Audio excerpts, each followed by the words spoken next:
My cold and distant academic prodigy of a childhood friend fell in love with a delinquent. She said he was different from everyone else, that he was vibrant and full of life. He was like a ray of light illuminating her monotonous life. She skipped classes to go on dates with him and got into fights and street races for him. She even abandoned me without hesitation in the middle of a raging fire for him. My 10 years of unrequited love were completely consumed in that blaze. Later, I went abroad and never saw her again. I never expected that 10 years later, I would meet her again during a business meeting. I thought she would have already married that boyfriend of hers and lived happily ever after. But unexpectedly, she stared straight at me, tears streaming down her face. "Do you know how long I've been looking for you?" I saw Ava again at a business banquet. She was deep in thought with her head bowed, revealing a swan-like, snow-white neck under her raven-black hair. Even though she was surrounded by a bustling crowd, she seemed to have created an invisible barrier that kept everyone at a distance. She stood out immediately. After 10 years, she seemed even colder than before, her gaze as icy as the snow on a frozen tundra. Perhaps it was only when she looked at Justin that the snow would melt into a gentle spring thaw. She didn't notice me, just lowered her gaze with a hint of impatience in her eyes. Noticing me staring at her, a friend beside me whispered, "That's the eldest daughter of the Miller family. She just took over the family business after returning from abroad. I heard she graduated from Oxford, a top student. She impressed the board of directors as soon as she came back, not just some brainless rich girl. She's quite something." "Ah," he winked at me with a suggestive smile. "She's the perfect rich and beautiful female lead. They say the line of people pursuing her stretches from North Beach Street to Main Avenue. Want to go introduce yourself?" I didn't respond, but my mind couldn't help but wander to memories of Ava from the past. 17-year-old Ava had skin so fair that it seemed almost translucent under the sunlight. Her eyes, when she looked at me seriously, held a faint smile, and her voice was like ice melting in a spring stream. "James, let's both get into Harvard, okay?" That was such a distant memory. Even though I hadn't thought about it for a long time, it was now as clear as if it had happened yesterday. I placed my wine glass back on the waiter's tray and said softly, "No need. Let's go." Just then, Ava's gaze swept in my direction and suddenly stopped on me. She froze. Then, she abruptly pushed through the crowd and walked quickly towards me, finally breaking into a run, her high heels clacking urgently on the floor. "James," she called out loudly, her voice trembling with disbelief. I wasn't sure if I was mistaken, but her eyes seemed a little red. I pretended not to see and turned to leave. The story of Ava and me isn't particularly special. Our families have been close since we were kids, and we were even born at the same hospital, just hours apart. We were the textbook definition of childhood sweethearts. Ava was someone who had been proud and aloof from birth, seeing everyone around her as nothing more than unrecyclable trash. Even in elementary school, the number of love letters she received could fill half a drawer. She never read a single one, just tore them up in front of the boys' faces and threw the pieces into the trash without any expression. She had every reason to be proud, coming from a privileged background, possessing delicate features, and with a sharp intellect. By the age of 3, she was already flipping through the Oxford Dictionary. At 11, she hacked into her father's company firewall, accessed confidential files, and left her father both furious and reluctantly proud. But she was always a bit more restrained in front of me. Ava never skipped a grade, claiming that if she didn't stick with me, I'd be a hopeless case. So from childhood through high school, I would either go to her house after school, or she would come to mine, where we'd study together while playing. She'd often tap my head with a pen in frustration, saying, "James, how many times do I have to explain this simple problem before you get it? Are you an idiot?" Under the daily tutoring sessions of a genius like Ava, even an idiot would eventually wise up. Growing up, we were always the top 2 in class, her in first place, me in second. In life, we were inseparable. Her mother would often joke that we were so close, we might as well share a pair of pants. She'd even tease my mom about arranging a marriage between us. Every time she said that, I would blush and stay silent, but inside I was overjoyed. Who wouldn't like Ava? So beautiful, so exceptional, and so openly biased in favor of me. If the story ended here, it would have been a happy ending for childhood sweethearts. Unfortunately, it wasn't long before Justin appeared. Justin was different from any other guy I'd ever met. To put it nicely, he was unconventional. To put it bluntly, he was a delinquent. He transferred to our school during our second year of high school, reportedly expelled from his previous school due to some incident. He never paid attention in class and often skipped school to hang out. While other boys obediently wore their school uniforms, he wore a tight black tank top, revealing the faint outlines of his abs and a tattoo, which made the girls secretly glance at him. He liked dating, and almost every attractive girl in the school had been in a relationship with him at some point. He didn't care about the gossip, and even turned those stories into topics of conversation. He hung out with delinquents from outside the school, often kissing girls with dyed messy hair in public. After school, he would straddle his motorcycle, chew gum, and rev the engine, while the girl clinging to him screamed with delight as they sped off. In a place where everyone seemed like they came out of the same mold, he was a unique firework that attracted many people's attention, including Ava. In theory, someone like Justin shouldn't have had any connection with Ava. He was a troublemaker who barely passed his classes, with parents who were gambling addicts and didn't care about him. The teachers ignored him as well. Ava, on the other hand, was a top student who consistently ranked first in the class. She came from a wealthy family, was disciplined, and was the pride of both teachers and parents. But somehow their paths crossed. The first time Ava received a love letter from Justin, she threw it directly into the trash. Then, Justin personally delivered the second letter. He cornered Ava against the wall, grinning as he pinned her hands above her head and blew a puff of white smoke into her ear. "Ava, I've got my eye on you. Be my girlfriend." Many boys liked Ava, but none dared to pursue her this boldly. I thought Ava would reject him mercilessly, just like she did with everyone else. But for the first time, she looked a bit flustered, the tips of her ears turning red.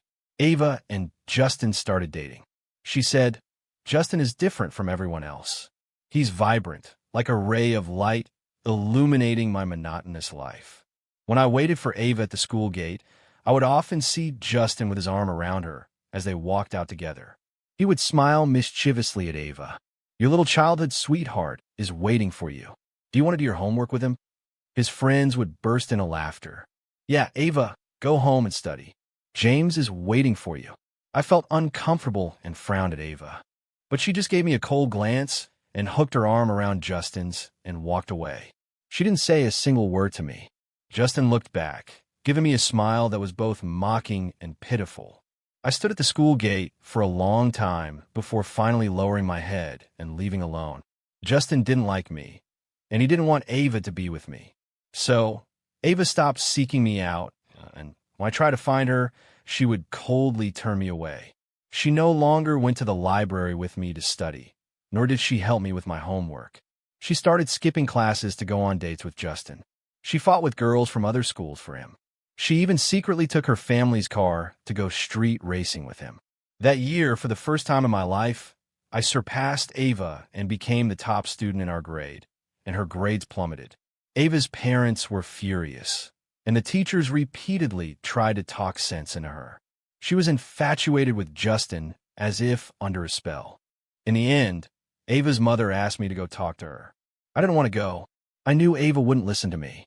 But I still went for the girl who used to tap my head in frustration, calling me an idiot, and who said she wanted to go to Harvard with me. She was wearing a miniskirt and fishnet stockings, her hair dyed yellow with skull rings on her fingers. She was smoking with Justin in an alleyway. Then they exchanged a kiss behind a cloud of white smoke. She was almost unrecognizable from the meticulous girl I once knew. I walked over and pulled her away. Ava, pulled aside by me, looked impatient. "Are you here to lecture me, like everyone else?" I clenched my fists, trying to reason with her.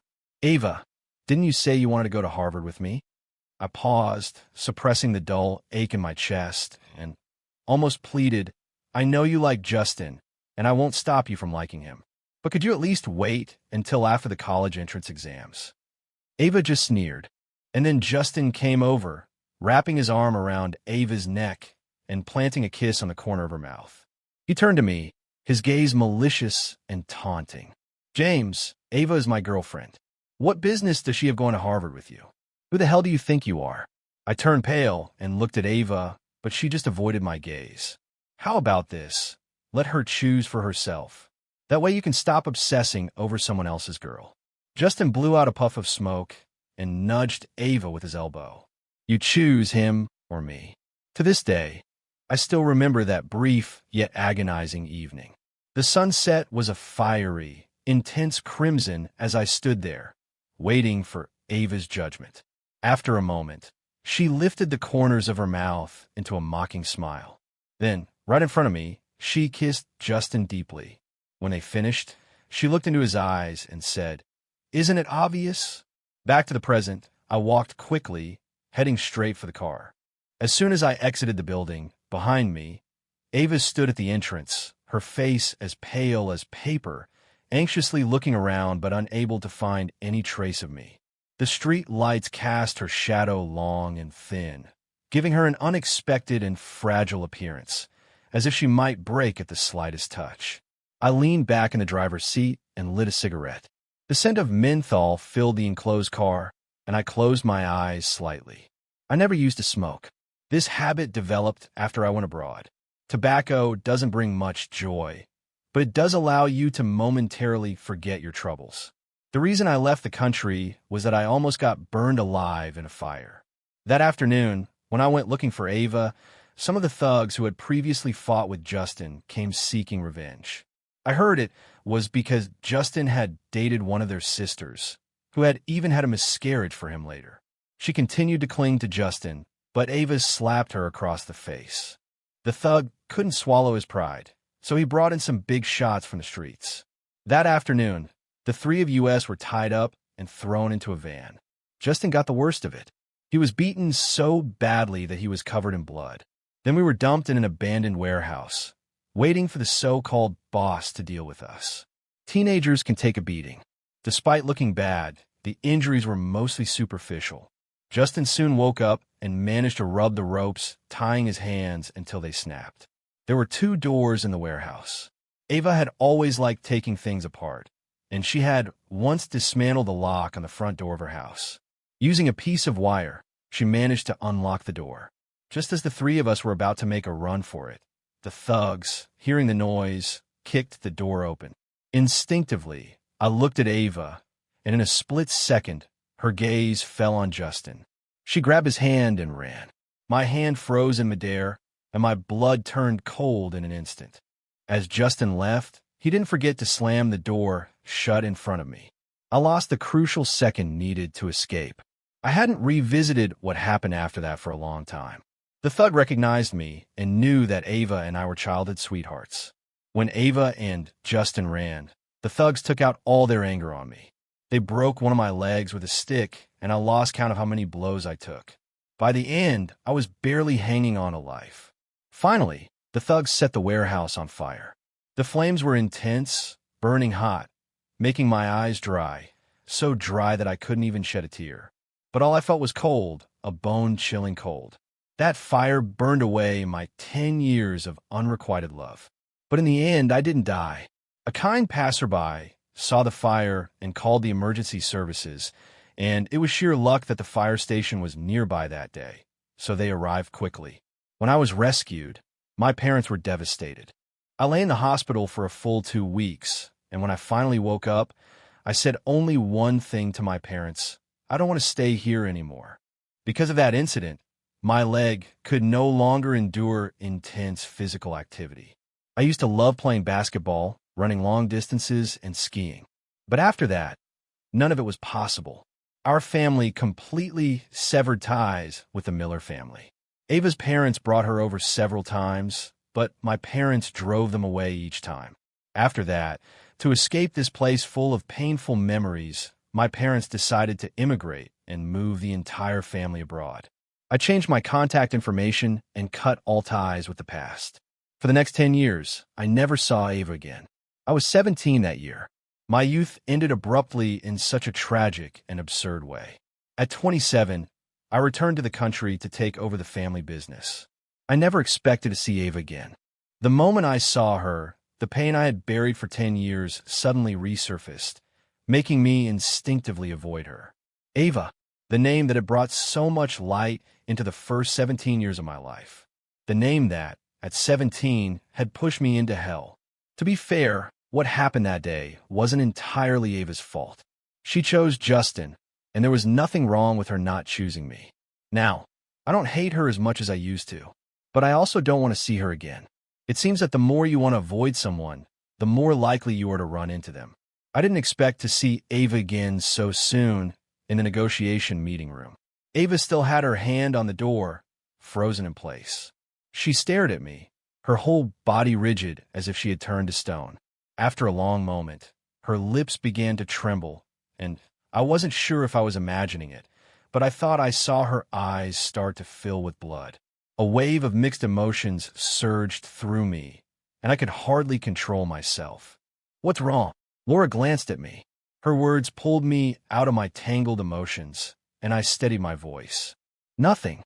Throughout the negotiation, both Ava and I were distracted. I was on edge, and as soon as the meeting ended, I tried to leave. But Ava grabbed my arm. Her eyes were bloodshot, and in a hoarse voice she said, "James, that day it was you, wasn't it? I've been looking for you for years." At that moment, memories flooded back uncontrollably. The unbearable pain, the scorching heat of the flames, the leg that could never endure intense activity again. I jerked my hand away. "Ms. Miller, please have some respect." "James, I know I wronged you back then. All these years, I've thought about that day every day." She pleaded desperately. Just as I was about to lose control and walk away, Laura suddenly stepped in front of me. She was tall, standing at 5'9", half an inch taller than Ava.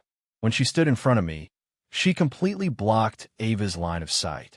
"Ms. Miller," her tone was nonchalant, but her emotions were icy. "Business is business.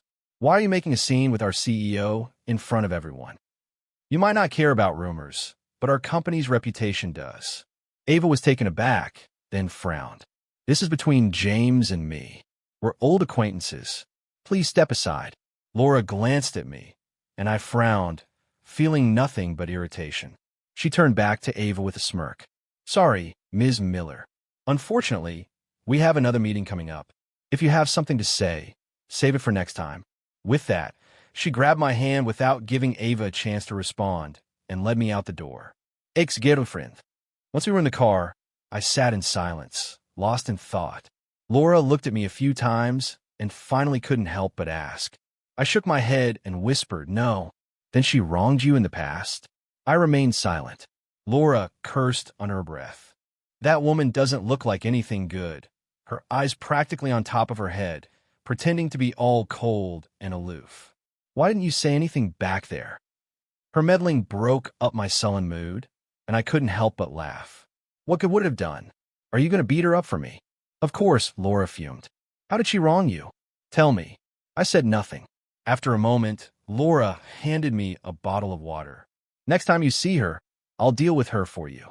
Seeing her expression, full of regret for not having punched Ava earlier, I couldn't help but smile.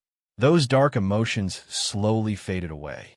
Laura and Ava are two completely different people. Ava was always the unattainable flower on the hilltop. After returning to China, I heard bits and pieces about her life. I thought she liked Justin so much that they would stay together forever. I never expected that after I was rescued, they would break up. I heard it was an unpleasant split, with Ava even slapping Justin in public before they went their separate ways. She apparently found her way back, regaining the top spot in our grade in just one semester. When the college entrance exams came around, she was the top student in the state and went to Harvard. After graduation, she went to the UK for further studies and has only recently returned to take over her family's business. She's the epitome of a golden child, driving a Maybach and wearing high-end custom-made suits. Even when sitting among others, it feels like she's in a world of her own. Laura, on the other hand, is different. Her family is also wealthy, but she has none of that spoiled, rich kid attitude. When we work late, she'll set up a camping bed in the office with the rest of us, waking up in the morning with her hair a mess. She usually wears t-shirts that cost about $100, blending in with everyone with none of that rich girl burden. It's easy to be around her. Like she said, it seems I really don't feel that bad anymore. After seeing Ava again, I started having trouble sleeping frequently, and when I did manage to fall asleep, my dreams were filled with nightmares. In those dreams, it was always the burning fire, a scene of charred red. Through the suffocating black smoke, Ava held Justin's hand, coldly watching me as she pushed me into an abyss. And then I would wake up drenched in sweat. I took a day off, not wanting to stay at home, and with no idea where to go, I wandered aimlessly. When I finally came to my senses, I realized I had wandered to the entrance of my old high school. I stood there for a long time, when suddenly someone approached me from behind. It was Ava. I hadn't taken a close look at her last time, but now that I did, I noticed that 10 years had changed her quite a bit. She was taller. Her figure was no longer as slender as it had been in her youth, now more curvaceous. The delicate makeup on her face made her look very mature. But standing there in a fitted black trench coat, I could almost still see the 17-year-old Ava. Except the girl who used to scold me for being stupid while tirelessly helping me with my studies had become a blur. What remained was the memory of her abandoning me. Instinctively, I frowned, took a step back, and was about to leave. But Ava called out to me. After a long silence, she spoke in a dry voice. "James, I've always owed you an apology. All these years, I've been looking for you. I keep having dreams about that day, and I regret every moment of leaving you behind." I forced a cold smile. What good is saying all this now? The damage was done, and an apology couldn't undo it. Ava gave a bitter smile. "I know saying sorry won't change anything. I just want to make it up to you. Can't you give me a chance?" "No need," I replied expressionlessly. "Ava, I don't want to see you again. Let's just be strangers." "Strangers?" She repeated the word, her tone filled with bitter pain. She took a step forward, her expression growing agitated. "James, I know you resent me. You hate me. If you want to hit me or yell at me, I won't say a word. But we were together for so long, and now you want us to be strangers?" I was just confused at the time. Her voice trembled as she continued, "But I really regret it now." I looked down, clenching my fists as a storm of emotions brooded inside me, threatening to overtake my mind. It took every ounce of strength I had not to lash out at her. "Ava, could you stop being so shameless? You say you regret it, and I'm supposed to forgive you? Do you have any idea?" I bit down hard on my words, tasting blood. "Do you have any idea what I went through back then?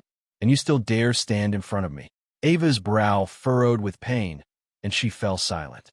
Honestly, have I hated Ava all these years? Of course I have, but not as much as you might think. She liked Justin, and it was natural for her to choose him over me. But what did I do wrong? Who could I blame? Over the years, I've come to terms with it. Maybe it was just my fate to go through such a catastrophe. I never expected an apology from her. All I wanted was to never see her again. Ava called out to me from behind, her voice trembling with fear. "James, you liked me back then, didn't you? I wanted to tell you, I liked you too. I was just too stupid to realize it back then. I didn't stop walking." Confessing her feelings now, how absurd. I had liked Ava for many years, very much so, and I had waited for her for many years. But the fragile love of a young person crumbled like paper in the face of such a disaster, consumed in an instant by the flames. Now, all I feel for her is overwhelming disgust, disgust so strong that I don't want to see her ever again. Back then, she didn't choose me, and in the future, I don't need to be chosen by her. As I reached the street corner, I suddenly stopped in my tracks. A man in a faded jacket, surprised, took off his sunglasses. "James," he smiled. "Do you remember me? I'm Justin." At a business banquet I attended with Laura, I heard a familiar voice while walking down the hallway to the restroom. Peeking around the corner, I saw Justin, dressed in a suit, holding Ava from behind. "All these years, I've never forgotten you. I've always thought about you, Ava." It was clear that Justin hadn't been doing well these past years. His suit was ill-fitting with his ankles exposed.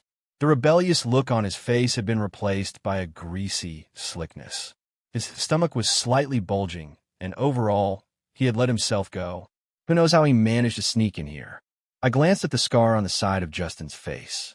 After I left the country, some of my friends, angry on my behalf, tracked Justin down and ambushed him. Justin was nearly beaten to death that time, left clinging to life. My friends were all from wealthy and influential families, so Justin never found out who was behind the attack and could only chalk it up to bad luck. He later got into trouble again and was expelled, and with no education and no job prospects, every job he did find was sabotaged by my friends back home. In the end, he had no choice but to turn to robbery, for which he was sentenced to 7 years in prison. I made sure he was well taken care of in there, and his suffering could be said to have been 100 times worse than mine. It was then that I suddenly realized something. He was really nothing. I figured Justin must have hit rock bottom, and now seeing Ava again, he was desperate to climb back up. Ava said nothing. "I know you're angry at me," Justin said, his eyes red. "But I was scared too. I didn't mean to do it." His hand slowly moved up, caressing her. "I know you haven't forgotten me either, Ava. Do you remember how much you liked me back then? You even gave up James for me." Ava suddenly shoved him away. Her eyes blazed with anger. "Don't you dare mention him again." Her voice was icy, and she mercilessly added, "The thing I regret most in my life is saving you back then." She looked Justin up and down, her expression turning to contempt when she saw his suit. The foolish infatuation of youth had completely shattered after 10 years, revealing the harsh reality. The current Justin probably wasn't even qualified to stand before Ava anymore. Ava now owned 18 companies and was a bona fide heiress. A single piece of her clothing was worth more than Justin could earn in a year. And the once glorious Justin was now an unemployed ex-convict. They were truly from two different worlds now. "Justin, don't ever show up in front of me again." Justin was startled by her glare, his mouth hanging open but unable to speak. Ava walked away without a second glance. I turned away and lit a cigarette. What a twisted fate. Port City isn't that big, but it still has a population of 8 million. When I came back, I never thought I'd run into anyone I used to know. But here they were, one after another, showing up on my doorstep. I never expected Ava to have no lingering feelings for Justin. Ava is someone who seems indifferent to everything, but in reality, she's very obsessive. Since she was a child, when she liked something, she had to have it, and she wasn't one to get bored easily. To be honest, I thought Ava liked him so much back then that they would always be together. But it turns out they had a messy breakup too. I returned to the banquet, thinking Justin would have left. To my surprise, he was still there, and he spotted me.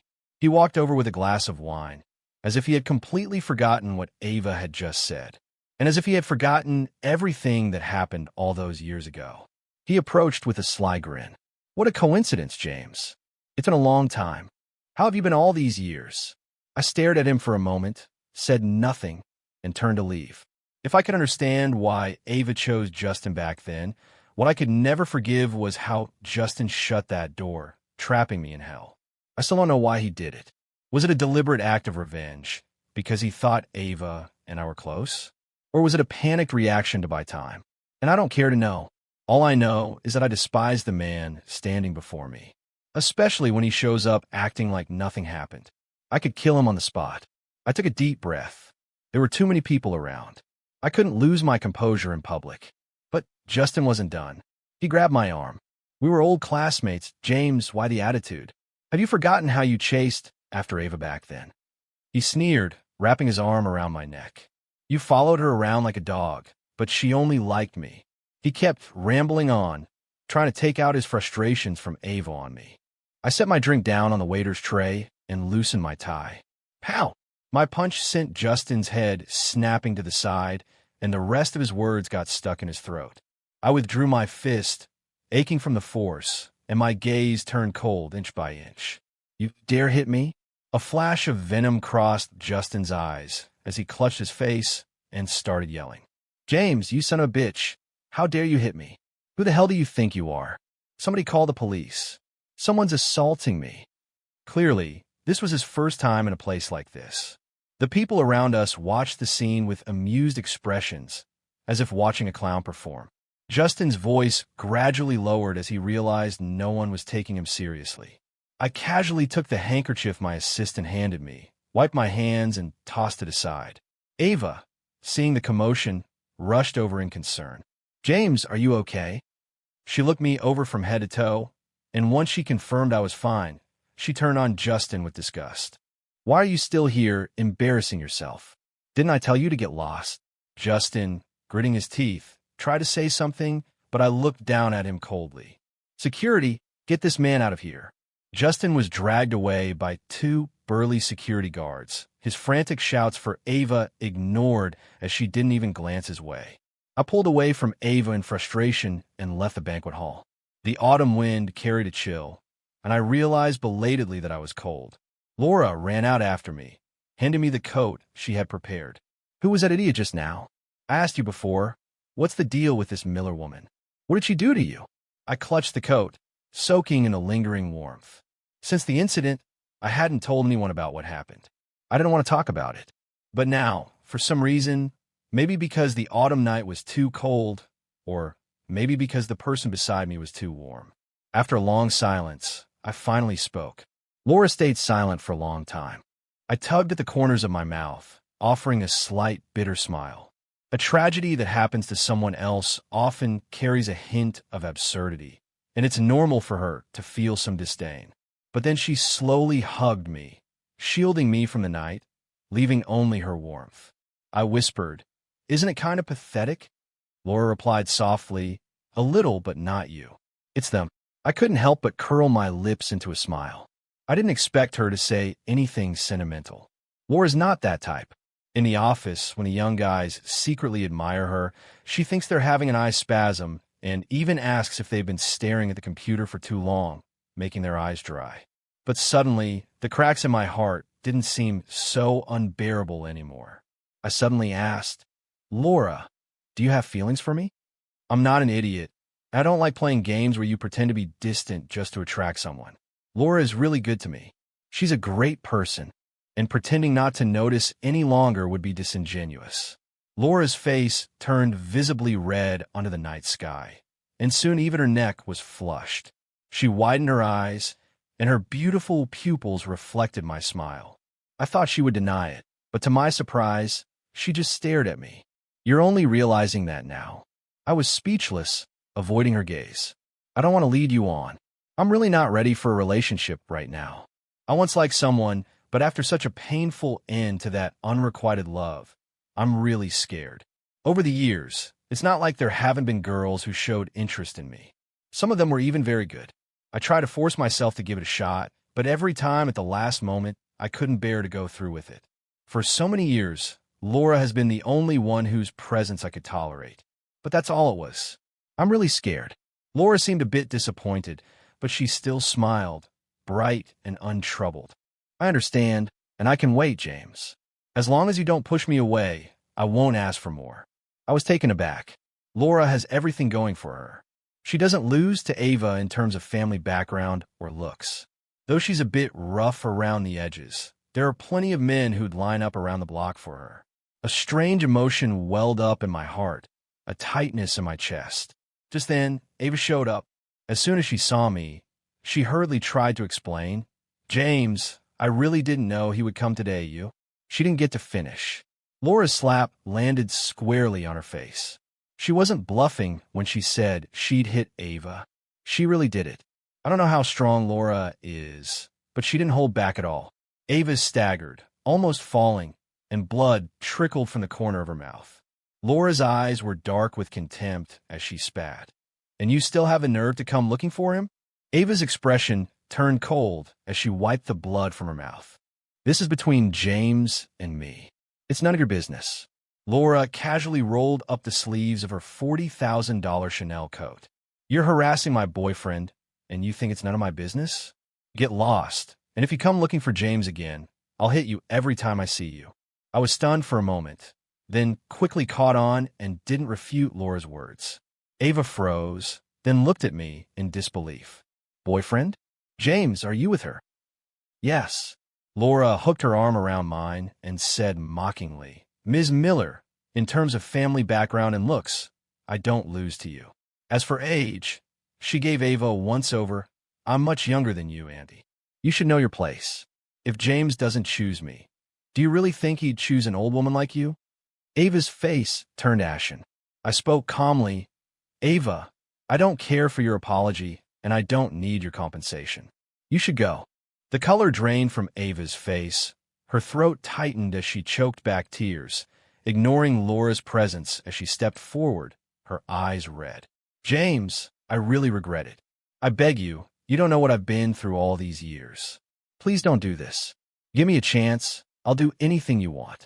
I've finally found you after all these years. I've been looking for you for 10 years. Laura's eyes widened.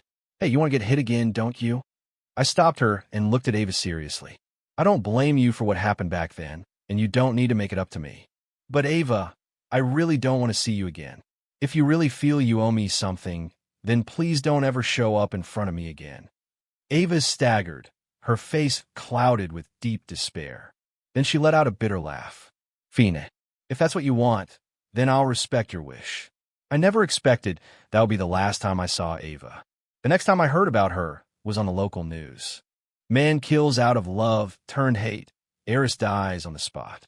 Justin, still obsessed with Ava, continued to pester her relentlessly. Ava, who only felt disgust and hatred for him, finally had enough and had someone give Justin a beating. Justin, already having nothing, was pushed to the brink of desperation by Ava. Consumed with hatred, he ambushed her one day as she was entering her company. He stabbed her 7 or 8 times, each strike aimed to kill. By the time the ambulance arrived, Ava had no pulse. Justin, covered in blood, stood in the street laughing hysterically. Ava, who did you think you were? Acting all high and mighty? You were the one pretending all along. You deserve this. He murdered her in broad daylight, in front of many witnesses, with plenty of surveillance footage capturing the event. There was no question about his guilt. The court quickly sentenced him to death with immediate execution. My company was expanding overseas, and I planned to leave the country with Laura. Before leaving, I visited Ava's grave. The tombstone bore a picture of her from when she was 17. Her eyes were clear with a slight smile. With my hands in my pockets, I stood before her grave, and suddenly I saw the image of that young girl, her black hair blowing in the wind. She had a pair of incredibly beautiful almond-shaped eyes, and the way she looked at me carried a barely noticeable gentleness.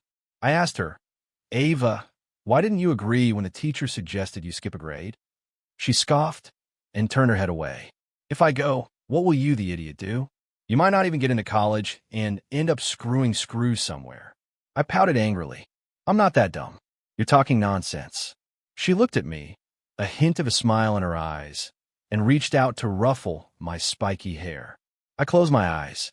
That was such a distant memory, one I hadn't thought about in a long time. After she turned 17, Ava had changed so much, becoming someone unrecognizable, someone I didn't dare to think about. But now that she's gone, I suddenly remember what she was like when she was young. I turned away. The 17-year-old girl rested her chin on her hand, looking at the boy across from her. Idiot, even after all these explanations, you still don't get it. What will you do without me? Those faces gradually blurred, leaving behind nothing but emptiness.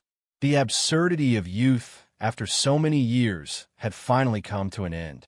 Perhaps we should have said goodbye long ago, but this farewell came so late. Ava, if there's another life, I hope we never meet again. Ava's perspective. I once thought Justin was the light of my life. For the first 17 years of my life, everything was planned, meticulous, and orderly.